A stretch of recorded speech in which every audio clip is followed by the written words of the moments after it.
Welcome to Unleash Your Inner Goldilocks, how to get it just right. Thank you so much for joining us for another episode of truly meaningful and enjoyable conversation.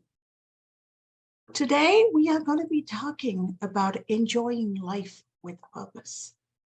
What is enjoyment? What is life?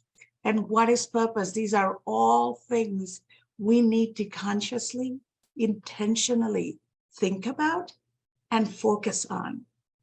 And in the Goldilocks community, we are focused on getting things just right. To get things just right in our life, we need to get our life just right. We can only give and succeed from a place where we set ourselves up to accomplish that.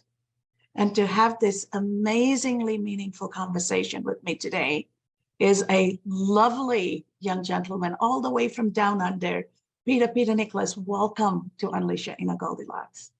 Well, I'm very pleased to be here. Thank you very much, Dr. Cass. Such an honor. And we have had conversations leading up to this live episode. And I cannot wait for the audience to hear from you how you got to where you got to become the life enjoyment coach and truly help people focus on living a life of purpose, enjoying it, and truly living instead of existing from task to task. And yes, look, it clearly is quite a long story, but there are key, what you might call dot points, you might say, about this.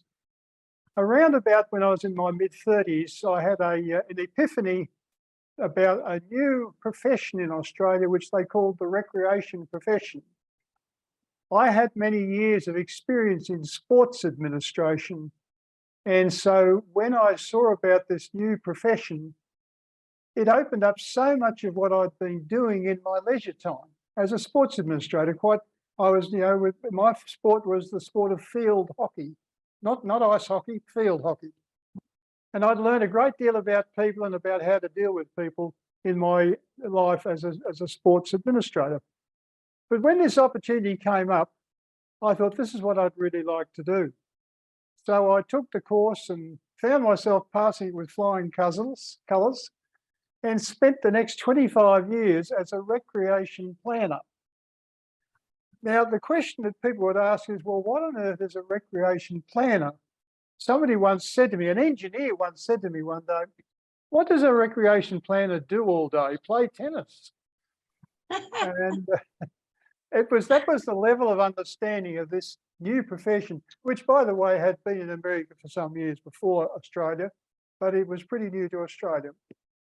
And I found myself dealing with people when they were thoroughly enjoying doing what they love at the weekends.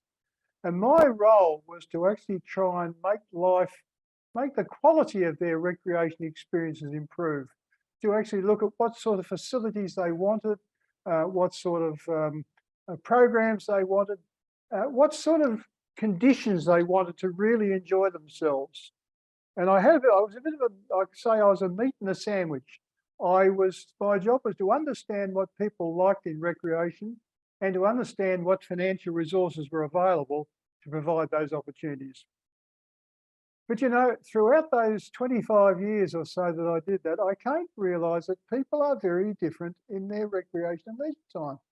When they enjoy themselves, they open up. The real person comes to life. And I learned so much about what it really means to be the person you really are when you're out there enjoying what you choose freely that you love to do. And my job was never to advise people what to do. My job was to say, you tell me what you want, what resources do you need. My job is to try and see if I can help you find the resources you want. And I've found in recent times an interesting statistic that often happens with people, that these people who are out there enjoying themselves at the weekend, when they come to the office on Monday, they literally at the door, they leave behind something like 80% of their true self.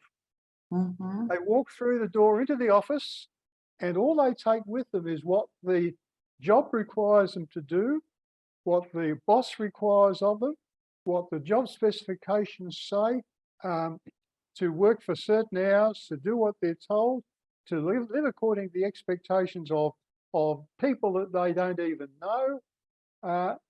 And so you found those people are just two different people. I'll give you a quick example where it doesn't happen, and you find a lot of people who work for themselves will say, no, that's not so, people. Peter, I'm the same. I actually love passionately doing what I do. Because you see, when we're doing our recreation at the weekend, we're using our talents. We're not necessarily world best, but we're using our talents, our gifts, we're following our passions, we're making our own choices, we are in control. To many people who are in employment, they're not. So this was the basis on which I started becoming that set me up to eventually become a life enjoyment mentor. What a beautiful trajectory. And for you to have the wisdom over the years to see, right? To see how people are behaving differently on their personal time when they truly are getting fulfillment in what they do. And you're right, they're using their skill, they're using their talent, and they're bringing their whole self, their mind, their body, and their actual feelings and spirit into it, right? And so when you take that and help people bring that into the workplace, I'm sure one of the conversations you're going to have is, but I don't love what I do. I am just doing my job. It's different. So what advice do you have for people who've been doing what they were supposed to do, what they thought that they were supposed to do, or young people starting off with something that they just want to make money, pay bills? How do you help them combine that utilitarian need with the true life journey? Because to me, that's where the magic is. It's interesting, because much as a lot of terrible things happened with COVID, one of the things which COVID, not COVID itself so much, but the lockdown period where you had to stop and think, has actually shifted people's thinking. So instead of me saying, look, these are all the benefits of enjoyment, you should really think about them. And I had a lot of difficulty with work ethic managers saying, this is not what you're doing is not a real job, Peter. I'm here to make money, to get the best out of staff, to tell them what to do, and that's what it's all about. And therefore, you need to be a real job as an accountant, a lawyer, a teacher, all these things. Anything else, you just got to fit in. But what's happened since COVID is that a lot of things have changed. A lot of people are now saying, is this really what I always wanted to do? Because when the COVID hit and people went into lockdown, there was nobody to tell them what to do. They had to make their own choices. The executives of the world knew nothing better than anybody else about how you dealt with life after COVID. We were all struggling. Do you work from home? Do you work at an office? Do you work from somewhere else? People talking about you couldn't mention mental health at work. Now mental health has become quite an issue in the workplace. There are a number of factors which are saying, Peter Nichols doesn't have to tell them to enjoy life. They're saying, how do I enjoy it? What do I have to do now? What can I do? And that's when I start to say, well, I work through a process of joining the dots of what they've enjoyed throughout their life, from probably about those teenage years when they had all these wonderful ideas about what they wanted to do. And then mum and dad said, no, you'll never make money doing that. No, you stick to what's going to make you financially successful. Now everyone is starting to say, that's all out. I am now got to make my own choice. The Great Resignation comes out of a very interesting statistic that you can read in many places. Do you realise that something like 70% of the employed workforce were not engaged in their work? Yeah. And that's where the Great Resignation has come, because they're now saying, I think I want to find another job. So I'm now able to go back and say, look, when in your life did you feel like the real you was coming good? And they will tell me about probably their recreation experiences, sometimes a particular job they love doing. I mean, let's face it, two jobs, one you like doing and one you don't like doing. The enjoyable one is going to be far more productive than the one you don't like doing. So Absolutely. straight away, there is a difference in the way you think. Can I mention there are 5 factors what happens when you enjoy yourself? Number one is your mind is working with purpose.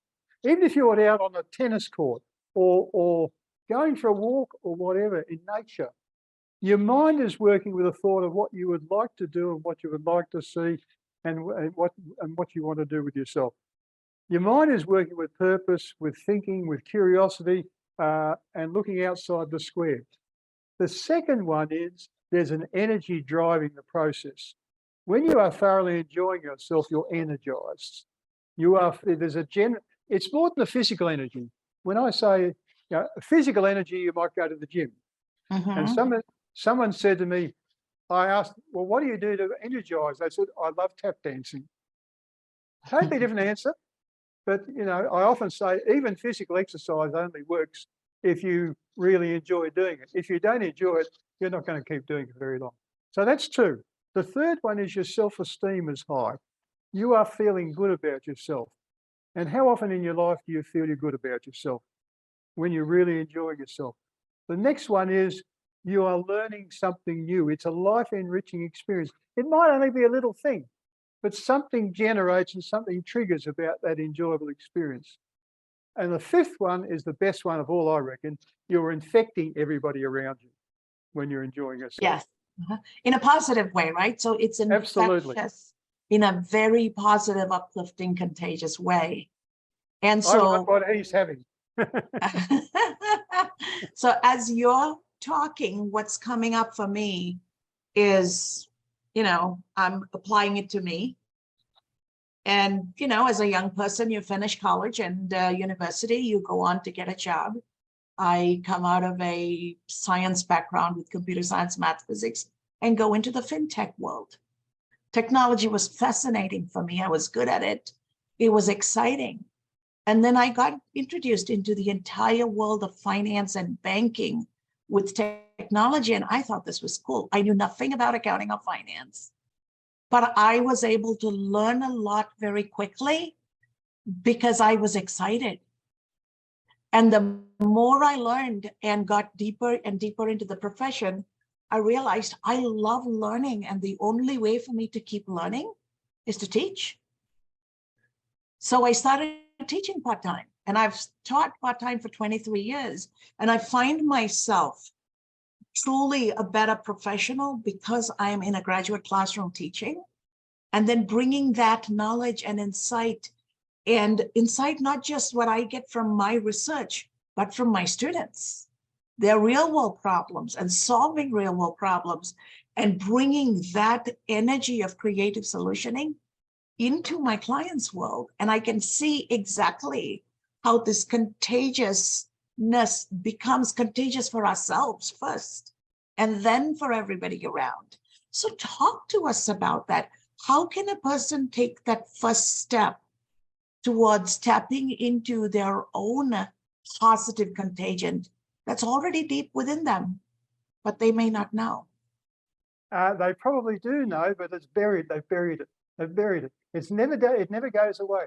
Look, if you went back to one of the things when I do a short test of it, show people what I do, I take them back to those teenage years, which for me, typically, not everybody, typically were the richest years of your life in many ways. In that youth, you had all these ideas of what the world should be for you. And the interest you had, you need to go back and look, not only what did I do then, what was I good at? When did I come alive? What things was I really able to do well? There's a picture of people who are playing a game with, like this, and there's one person with their head forward like this, pressing all the buttons, playing a computer game of some sort. Now, to me, there are skills that person is using So it's not the fact that they're doing a computer game. There's a communication, there's a connection, there's an ability to think analytically. There's all these things that are happening. Now they're what I call the life transferable skills, because when you can actually work back, my program helps people work back through when they go, aha, I remember that vividly. That was when I really felt good about myself. Why? Well, interesting you should ask that, because, and then they start to reflect on what was going on while they were doing that particular exercise. Now, if you look back at what you were saying about teaching, there was probably things like you enjoy talking to people. You enjoy transferring information to them. You enjoy listening to what they say and reacting to it. These are skills. I mean, I'm told I'm a very good listener. When people say, what are you good at? It's not that I'm good at enjoyment. I mean, but I'm very good at listening, and listening to hearing what people are not saying. Now, everybody can do that if you practice it. And everybody does it at some stage in their life. And what you need to do is actually analyze, when are you really doing things for the sheer love of it, and why? What's happening while you're doing that? And everybody can do that. It's nothing special. You're not a special person. Sometimes people have to dig deeper. If they've been a workaholic, it's very difficult. But most people have something at the weekend they love doing. They need to explore that. Why do they do it? And what are the things they used to love, and why don't they do them anymore? And then that's where I think you start to tap into finding out three things: what I'm good at, what other people value and love about me, and what makes me different. We can all say we're good at talking or listening or whatever, but it's the way we do it. It's different. And sometimes you need someone else to say, Peter, what you're good at is, oh, am I? Yes. I got told that by about 80% of my clients when someone did a marketing survey, and they all came back with he listens like I'm the only person on earth. This sort of comment. And I thought, this is what it's about. What are you good at? And so it's interesting you talk about the importance of listening. My mind goes back to Paul Tillich, who talks about the first act of love is to listen. And so when you come from a place where it's not about you, it's about somebody else, it's not your ego, it's about trying to understand how you can facilitate somebody else accomplishing what they want. That is the larger definition of love, right? The love of humanity, the love of being there and supporting a fellow man. And a lot of people struggle with that. The reason people are not good listeners is they can't get past their ego. They can't get past listening to answer as opposed to listening to understand and take perspective. What advice do you have for folks to change their mindset on what listening is? Because everybody says I'm a good communicator, but that means they talk well. If we don't listen, all our talking may be focused in the wrong place. It may be irrelevant. It may not necessarily have the impact, right? So what advice do you have for folks on how to change the mindset to become a good listener? Because if I can't listen, I can't listen to myself too. And I can't listen to the non-spoken part of me. You're opening up a couple of very interesting questions, I guess, because you're right. In terms of simply listening to a person, you can't learn while you talk. You can only learn while you're listening. That's the very simplest one, I guess. And I guess the other one is that you want to not feel as though you're not jumping in to have your two bobs worth, or sorry, that's an old expression of mine, and not to just have your say.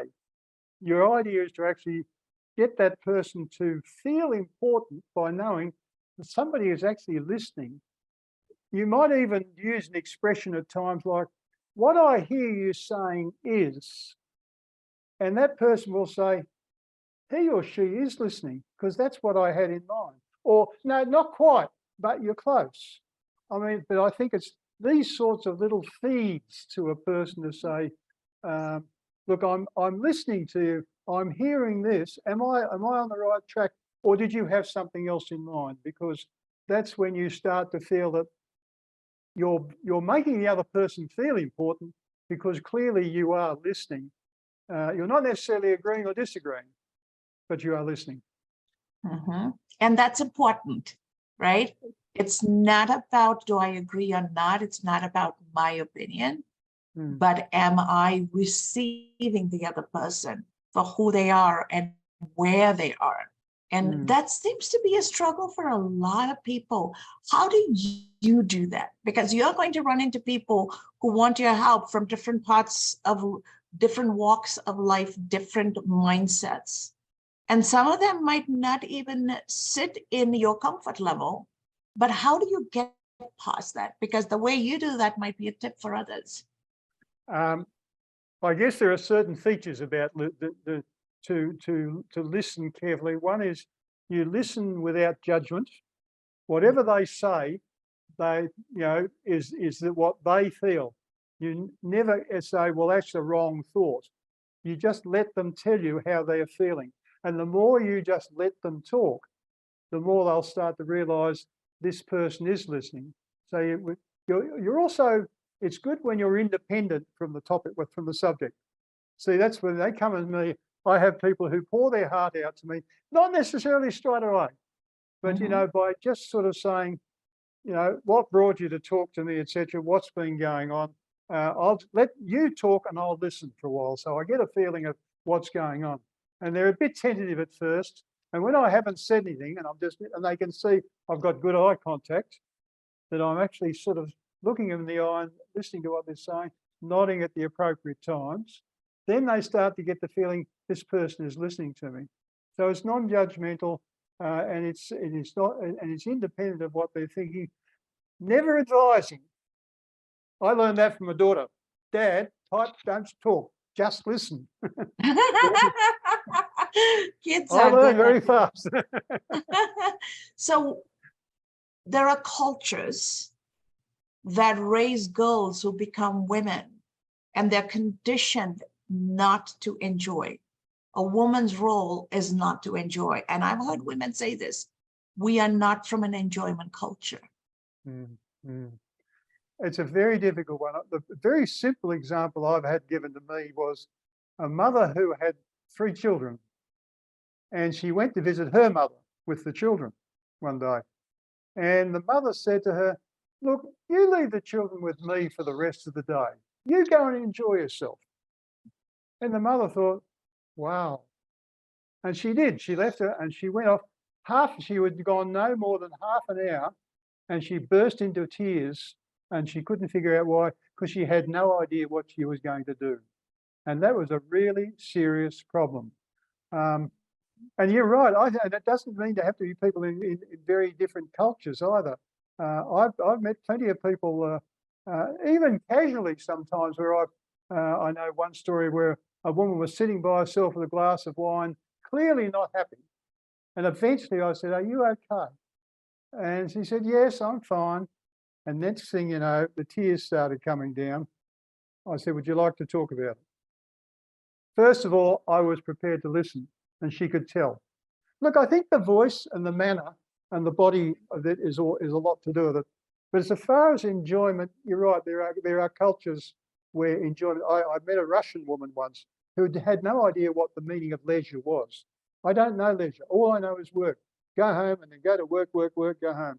She was fascinated with what the empowerment of leisure would do. When you're doing something that you choose with your talents and your skills, that empowers you. You are in control of that activity. No one can tell you what to enjoy. Only you know what you can. But yet, look, it's not easy with someone who really has to get right back to the basics of, enjoyment is a lot more than simply, hey, that was fun. What do we do now? It's when you start to think about what's going on, like those 5 features I mentioned before. So I am going to open this up for live audience questions, but before we go there, how can our audience reach you and talk to you and maybe even, work with you? I have a website which was still got the name of the business. I've been retired from full-time work for quite a few years, but I did have a business running for a while, which I called myself Australia's People Gardener, growing better people, Beautiful. because I have this parks and recreation background, and that's an area I haven't even touched on here, because practically all my analogies I use come from nature. A tree, there's so much we can learn about life from looking at a tree. Mhm. Those sorts of things. So Australia's peoplegardener.com.au, you'll find my website, and that website is almost a library. So you're welcome to browse that site and learn many things about yourself from just reading, watching that site. I am on LinkedIn. It's simply Peter Nichols, Life Mentor, Adelaide, Australia, Adelaide, Adelaide. We're down right down the bottom half of Australia, where it's a nice temperate climate, I will say. Beautiful, beautiful. They're the two addresses anyway. Thank you. Thank you, Peter. Go ahead, Robin. I know you're waiting to ask questions of Peter. Yeah, this is really a great conversation. And a concept I've learned about is called job crafting, where you still have to have the same job, but you can do things to make the job more interesting, more expansive. Like a person who was a mechanic, and he just enjoyed teaching. So when someone new would come on, he kind of explained how to do this, how to do that. And so then he became like when someone new came on, he would onboard them. And it made the job more interesting for him. And it made the, people coming into the company, made their life easier, made the company better. So to what extent do you maybe use different terminology, but the notion of, okay, this is the job I have, okay, bloom where you're planted, this is the job I have, and how can I make this job more expansive in one way or another while still being in that same position? I love the culture of that organisation, whatever that organisation is you're talking about, because that is where the people, the staff or the employees are given some degree of control, some degree of authority to make their own choices and their own decisions. They're not simply jumped on for saying, look, that's idea is outside the culture of this organisation, forget it and just get back to doing your job. No, it's when an organisation says, look, we recognise we get more out of staff when we give them some degree of authority within bounds of some sort about what we want to see them do. Then I think that's a very important culture for any business place. And let me say, I was talking about how things are improving since COVID. I think that is happening a lot more. People are getting a lot more square pegs in square holes a lot more these days, where you actually have some authority and some right to control. The greatest stress problem in business is where staff have no control over what they're supposed to do. And I think I love that idea that where a person is encouraged to contribute ideas, either individually or to a group, about how can we craft this job better so we all get a better job, we enjoy it more, and as a result, we're all far more productive, we're more open, we're feeling like we've got some degree of control, and we all feel a greater sense of commitment to that employed by that organisation. Great. What a fantastic Good question, answer. Robin. What a fantastic question. And I love how you have focused this whole conversation, Peter. And, it's not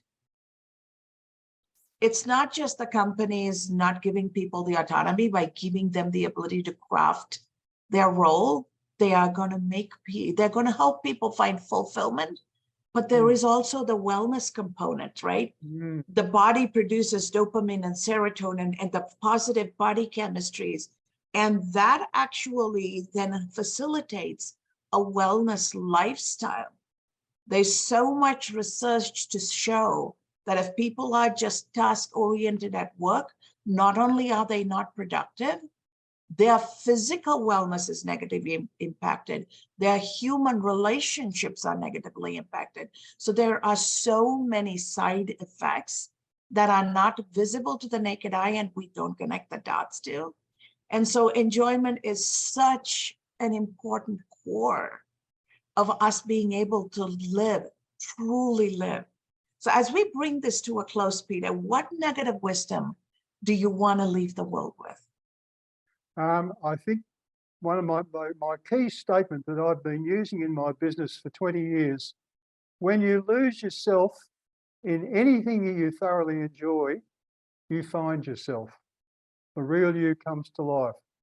And I guess what I'm suggesting is that when you look back over your life, any person who's concerned, when did you lose yourself in something that time just went by? That so fast you said, what on earth happened to the time? I was so absorbed in what I was doing. I truly found my real self.